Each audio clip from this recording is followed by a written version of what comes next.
Welcome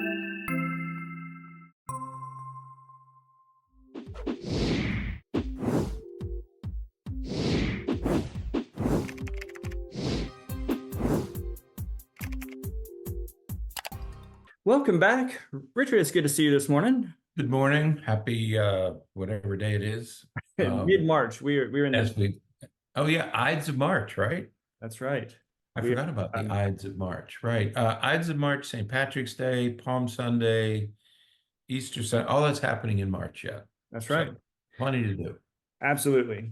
Now, on today's podcast, we're actually going to touch on a topic that we don't spend too much time talking about Right. on the podcast. We Mhm. we often talk about mental health things related to children and school related issues and parenting issues and all of those kinds of things. But today we're going to talk a little bit about what happens as we continue to grow and we start to age and we start to get into our latter years of life, our older years of life. Now this is a delicate topic, Bernie. So you have Good. to walk into this gently, you have to walk into it slowly, because there are some sensitivities here that we need to keep in mind. That's right. We do. We spend a lot of time talking about children and teens, raising them, teaching them, disciplining them, trying to understand them. But there are other groups that we do want to talk about. 20 somethings have their struggles, midlifers, couples. Another example is the elderly. I was recently informed that I was old. Uh, and Dr. Berney, you fall in that category of almost old. I keep Well, thinking of you as, but when I realized how old you were at your last birthday, I said, "Oh, Bernie's almost old. I mean, he's in that almost okay." You had to get your thing from AARP, didn't you? you know what? That was a very surprising mailer. Sobering, isn't it? It was like, what? And then I saw Right. they were giving away a free gift, and I was like, okay, I'll do it. So I get a free gift. Yes. See, we all do it. But yes, you've reached that AARP milestone, but it really doesn't count.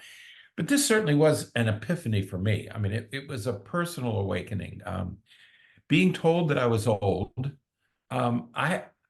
before this, before people started telling me I was old or shocked at my age, I hadn't thought about it very much. Yeah, You really don't. I mean, I have to admit that I never really gave it much thought. And then suddenly it seems everybody's telling me that I'm old.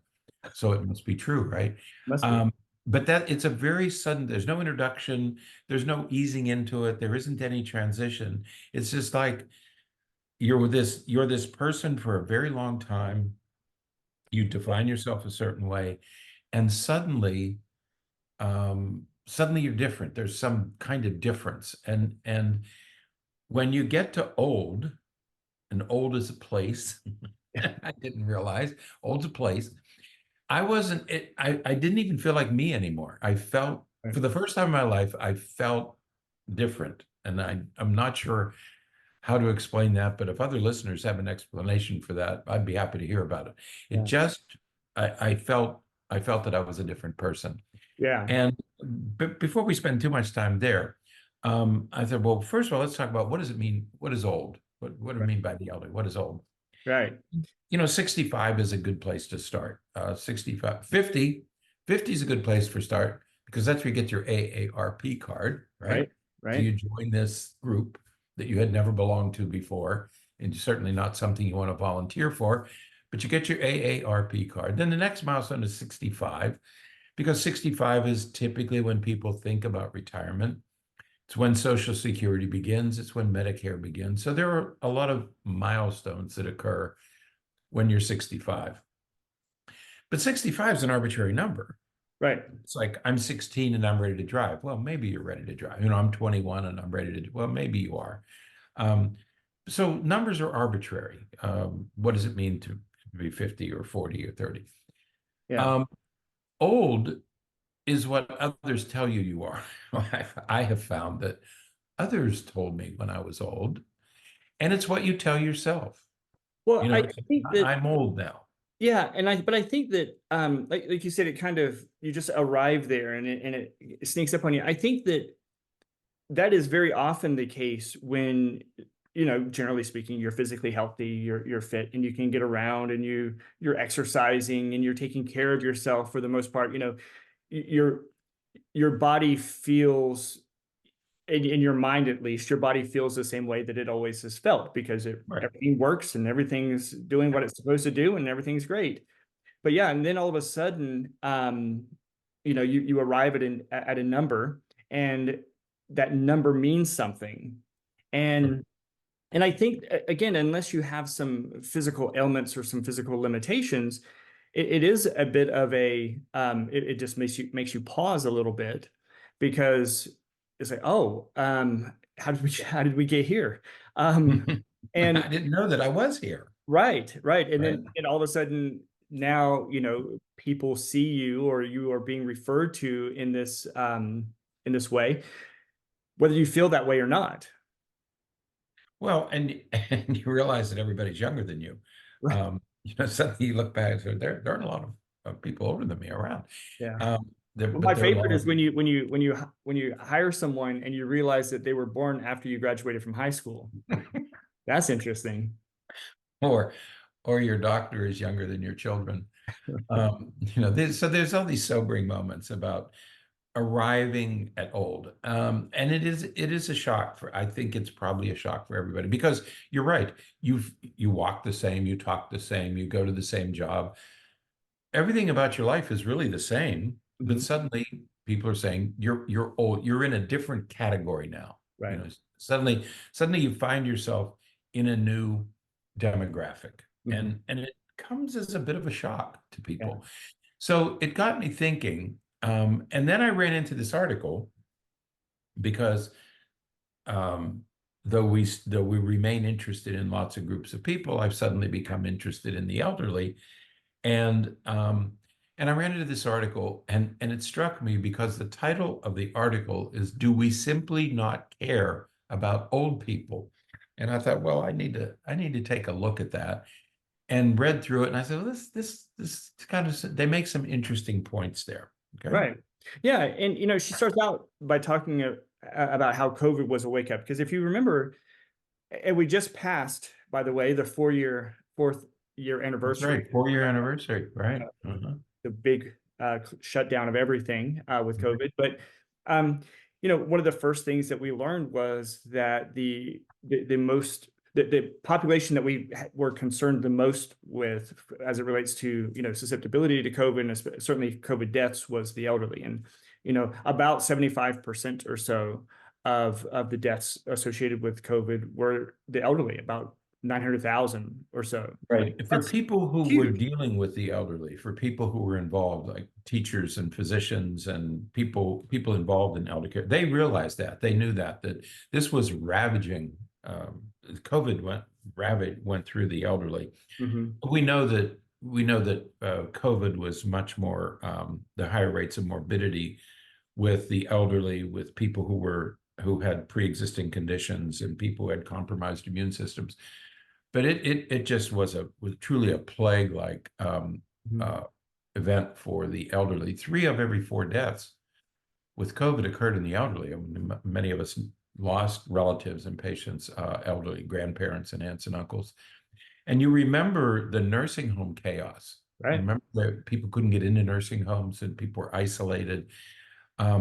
And among the elderly, because they were isolated, and everybody was isolated, but it took a larger toll on the elderly, because social isolation does take a toll on the elderly. Absolutely. And, just this is very fresh for me, because my grandmother just passed, like, in the last 24 hours, Right. as we're recording this podcast. And it's, of course, very, very, very sad. But part of what happened with her, and this isn't even necessarily related to COVID, but just as an example of exactly what you're talking about, you know, whether we care about and are really doing anything with our elderly, is that she had an injury and she was in a nursing home, and she got sick in the nursing home, Mhm. and wasn't able to recover. And now, whether it was the nursing home's fault or anything like that, people are looking into that, but it's that, that whole system of how are we caring for these individuals, and COVID again really highlighted that this is an issue. And you remember the lieutenant governor here in Florida talked about suggested the elderly should be willing to die so that Oh, kids yeah. could go back to work, and to Oh, save. yeah, you're talking about Dan Patrick from Yeah. Texas. Oh yeah, Yes. Texas. Sorry, Yeah. not here. Yeah. Yeah. It is like, What did he say, Bernie? What I mean, what did it, here's an elected official, right? right. Second in command of the state of Texas. And he suggests that, well, maybe the elderly, we were facing that dilemma of shutting down businesses. Right. Okay. And everybody knew there'd be some economic consequences, but you had to do it to save people's lives. But he said, and he was serious. He said, maybe the elderly should be willing to die Mhm. to keep American businesses up. Maybe that's a sacrifice they should be willing to make. Right. And And it's we, like this mentality of culling the herd, and yeah, but you told me I should consider that. Remember, Richard, we're what? gonna call the herd. We're gonna get rid of the weak and the old, right? That was before I got my AARP. So Now you're more sensitive to these issues, aren't you? See, you were a smarty pants 4 years ago, but now that you're almost old, yeah, 4 years ago, 50 was a long ways away. that's right. Um, but again, just looking at this, that the way that we treat the elderly in nursing homes, or the way that we complain about them in when they're in the stores, or when they're driving, or when we're encountering them in different situations. Uh, Right. it's all, so much of it is with this negative, Mhm. frustrated, annoyed temper. Impatient. Yeah. Mhm. And certainly it's unfortunate. And, I think it is great that we're talking about it today to, just to draw some attention to it in the very least. Right, yeah, because if you are old or almost old, or if you have elderly parents or grandparents or relatives, and most of us do, I think there's a message here for all of us because it is shocking to the elderly to be old. Believe me, it's a shock.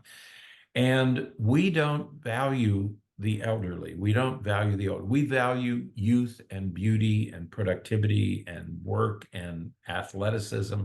That's what we value in this country. And anybody who's not that, it falls into this minority category. And you can feel we use the term ageism. Um, you can feel the prejudice against the elderly. You hear it, but you can also feel it. And there's this idea that, well, you've lived your life and you're sort of just using up resources now. You're not producing anything, you're not contributing, you're old, you smell bad, you're not lucid anymore, you're not fun to talk to, we can't go out and do things anymore. So you're sort of in the way and you feel this minority status. It's like being any other type of minority, whether it's trans or black or brown or whatever. You feel your minority status. It starts to weigh heavily on you. And the reason we think that's one of the reasons that's happening is because the old are not like us. Mhm. And so therefore you find yourself in this different category. So when COVID hit, there was this, we thought would be a wake-up call where people would say, wait a minute, let's reconsider how we feel about how we treat the elderly because here's this virus and it's ravaging this community. Maybe we should rethink it.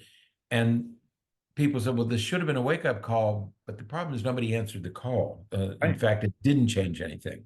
Right. Yeah. If you look at the last 2 weeks, or the last week of 2023 and the first 2 weeks of 2024, so that 3 week period Right. there, from the Mhm. last week of 2023 through the second week of 2024, 4,810 people over the age of 65 died, Of um, COVID.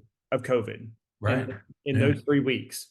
Now, just to put that in a bit of a context, that's about 10, you know, airliners, passenger jets In the past 3 weeks. in those 3 weeks. Right, right. So, imagine what reaction it would have gotten if 10 airliners had crashed with no survivors and 48.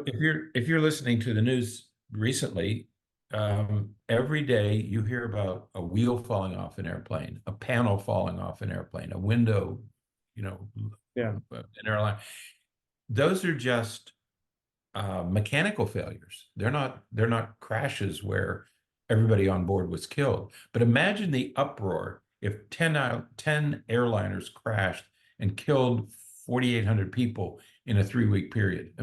It would shut the industry down. Okay. right, But here you have the same thing, and we don't even know about it. You don't even hear about it. right. Which means the elderly, maybe nobody cares about this. That's what this article is about. Does anybody care? Right. Yeah. So it certainly begs the question, where is the outrage? And it's not there because, and the message seems to be that population, that group of people just don't matter as much. And, and Right. we've known for a long time that, especially here in the United States, we don't really do a very good job, as you said, with taking care of our elderly. We value youth and beauty and some of those things, but if it's not that, if it's not youth and it's not beauty and it's not productivity, then it's marginalized, it's criticized, it's neglected, it's put off to the side, and we don't really pay attention to it or care about it. And one of the shocking things to me is, as we were preparing this podcast, is the thought that we keep asking, what should we do with the elderly? There's no place to put them, there's no place for them to go. And it suddenly occurred to me that, man, if you build nursing, are we building nursing homes or are we building concentration camps? Because, it feels a little bit like, well, let's take all the elderly and put them out on a ranch somewhere and take care of them. And it starts to take on the flavor of a camp of some sort, like we did with the Japanese in World War II. You put them in internment camps. And it does begin to feel like the elderly are this minority that you should put in camp somewhere. Well, I think that as you think about how all of this stuff happens, and it's like so many things, there's not a simple answer to it. Right. We started out the podcast talking about how sort of getting old sneaks up on you, and you think that you are functioning as you did when you were, 30, but yet you're, 65 or 70 years old, but you feel good, you feel okay, and you don't realize that you're not functioning like you did, 30 or 40 years ago. Right. And because of that, and because of the way that we sort of see how the elderly are treated, we don't want to be identified as elderly. And so we try to do, I think that as we get older, we try to do all the things that we always did. Right. And we don't do them as well as we did before. We don't, we're not, you and I joke often about the computers and technology. And, this may be a shocker to a lot of people who listen to the podcast, but I know that you struggle with technology sometimes. I do. Well, sometimes. But you're aware of that. And so we work through that and everything, gently. Yeah. Let me define working through it. Bernie comes to my office, ridicules me, hits me on the back of the head, calls me stupid and technophobic. That's what it means to do. That's what we deal with it. That's how we deal with it. That's only if it's Monday. I'm going to live long enough to see you struggle. All right. I keep promising you. That's why I'm staying alive. Deal. But if you're a person who's like, I don't want to be old because older people are mistreated. I don't feel old, so I don't want to be in there. And then, at the same time, those that are younger are faster. They're frustrated because you're not as fast as they are. You're slowing them down, and so Right.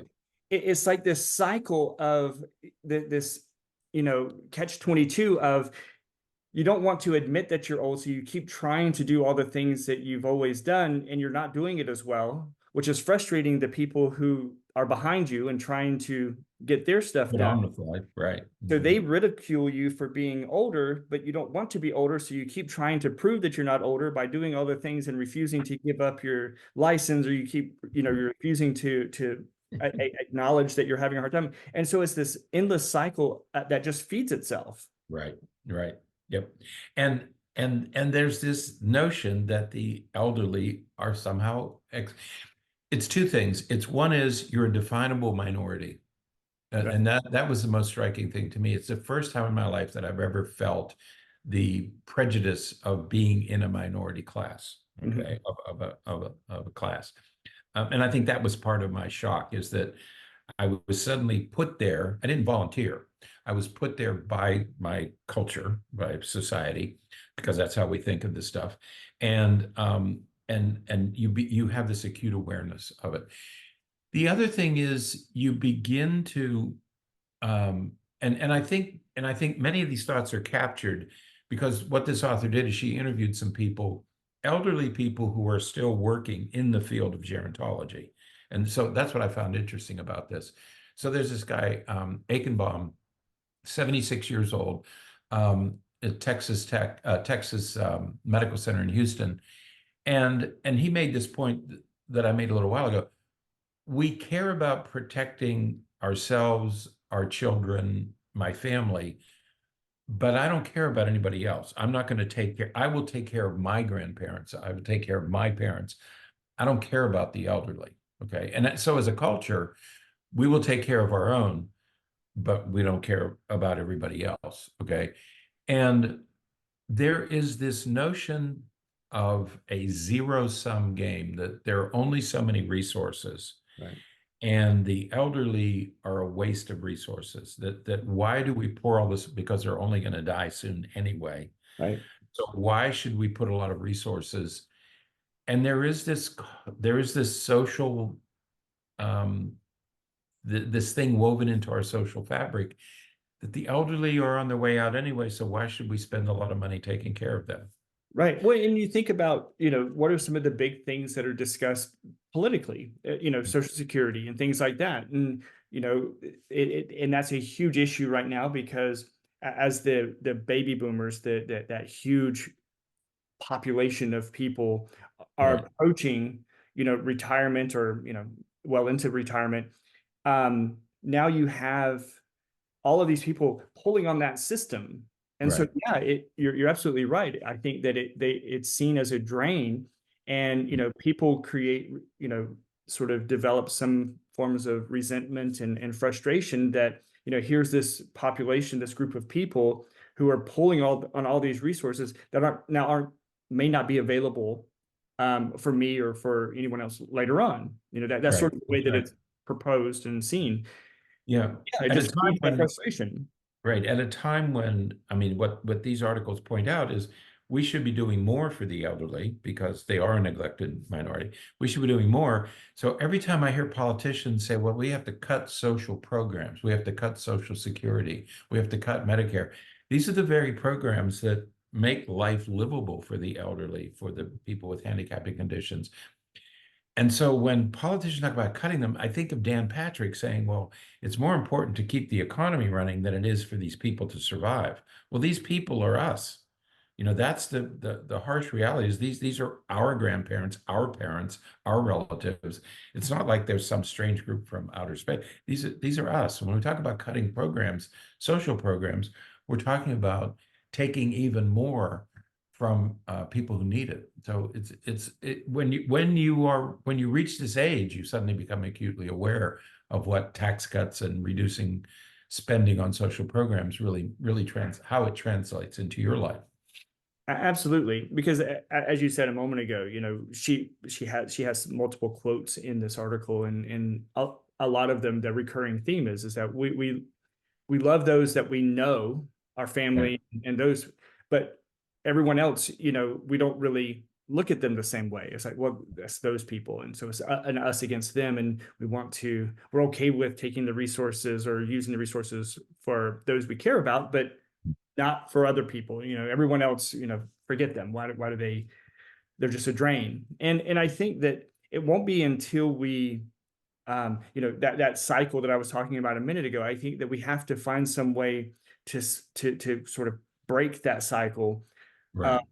um, well, so that people can start accepting that they have some limitations, or accepting that they need help, so that they don't get to the point where they have such great needs. I think that if people were willing to accept, yes, I'm getting older, yes, Mhm. I'm not as fit, or I'm not as efficient and effective as I used to be. Mhm. So I'm going to step down and or step over and do serve this role, or do these things, or do Mhm. that different, and hand off the baton to the next people who are younger and faster and maybe have some different ideas. The more willing that we are to do that as we get older, I think that will make some of this transition easier. But Right. we're not in a place where we're doing that. Right. We're actually in a place where the elderly population is growing Mhm. significantly. Mhm. And I mean, if you wonder how tough it is for the elderly population, as grim as this is, look at suicide rates. Right. Everybody Mhm. thinks that suicide rates are worse among teenagers and young people. One of the fastest growing groups of people attempting or completing suicide are the elderly. Right. Yeah. And so it's a really difficult period of development, period of time. And we need to find better ways to as we enter that, and certainly live out our life in that stage of development, and with loved ones, and communities in that stage of development. That's right. We separate ourselves. There's this tendency to separate ourselves from the elderly, because when you work with the elderly, you become aware of your own aging. You become much more aware of your own aging and your own mortality. And you don't want to think.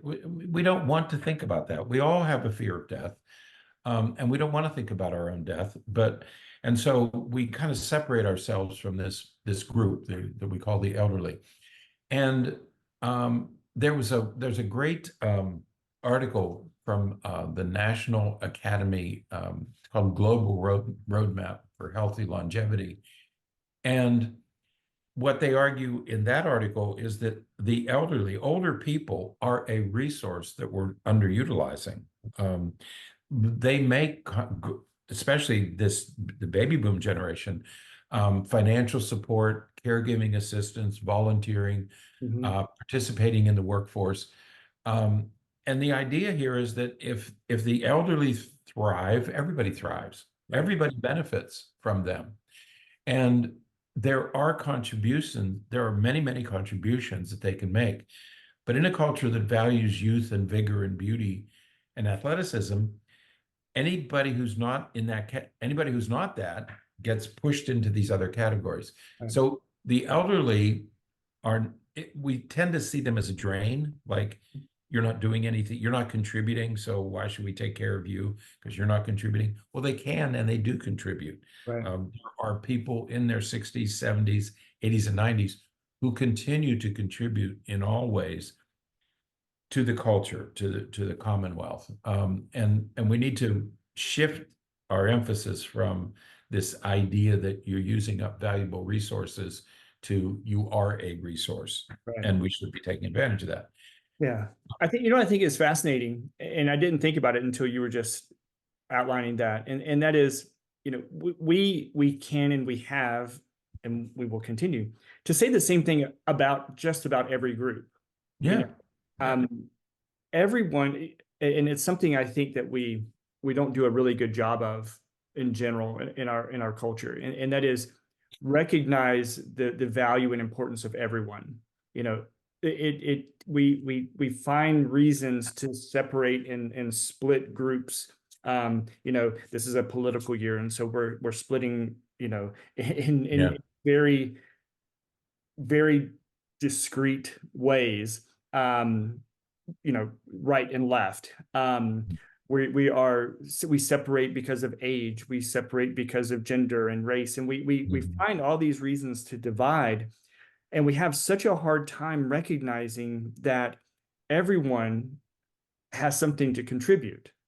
Mhm. Whether it's kids, or or parents, or teachers, or anybody in any workforce, and that includes, of course, the elderly. There is something to offer. There's a knowledge, an experience, a wealth of resources available, but we have to stop splitting and dividing us up in these. You again, one of the first things you said was becoming old is arbitrary. It's a number, and you're Mhm. really old until other people define you as old. Right. Mm. And so we need to pull back from that and say, this is what I am. This is what I have to offer, and this is what I bring to the table. It may not Right. be the same thing I brought to the table when I was in my mid-30s, but it's what the last 40 years have taught me since I was in my mid-30s. Right. Yeah, there's a wonderful quote by this Robert Kramer. He was co-founder of the National Investment Center for Senior Housing and Care. And when he teaches about the elderly, he's a gerontologist, and he said he tells his students who are in their 20s and 30s, you are far more likely statistically to live past 100 than I am. And if you don't change society's attitudes about aging, you will be condemned to lead the last third of your life in social, economic, and cultural irrelevance. Yeah. And so it's a reminder that, yeah, you may not, if you're in your 20s and 30s, you may not care about the elderly, but with any luck, you're going to get there, Mm-hmm. and it's going to be much longer. Yeah. There was a time when 65 was very, very few people lived to 65. Well, now we're into our 80s, and it'll be 90s, and it'll be a lot of people will be in the blue zone of living over 100. You want to spend the last 30 years of your life in a culturally, economically irrelevant group that just is seen as a drain on society. So everybody has a stake here, the elderly, but also those who are going to be elderly. Everybody has a stake. We have to change society's attitude toward the elderly. We have to begin seeing them as a resource, not just a drain on our resources. He says that we are underestimating the cost of caring for the elderly. And when that happens, this could even become a more acute problem of limited resources. And we need to prepare for that. Absolutely. So, it's important that we resist that natural tendency that we seem to have of marginalizing different groups and look at the value and what everyone has to contribute. So, all right, I think that's it for today. We'll talk more about this group and other groups over the next weeks as we're moving through the year very rapidly. So, The first quarter. and getting older every day. So, Thank you. yeah. All right. Until next time, stay happy, stay healthy, and forget to be afraid.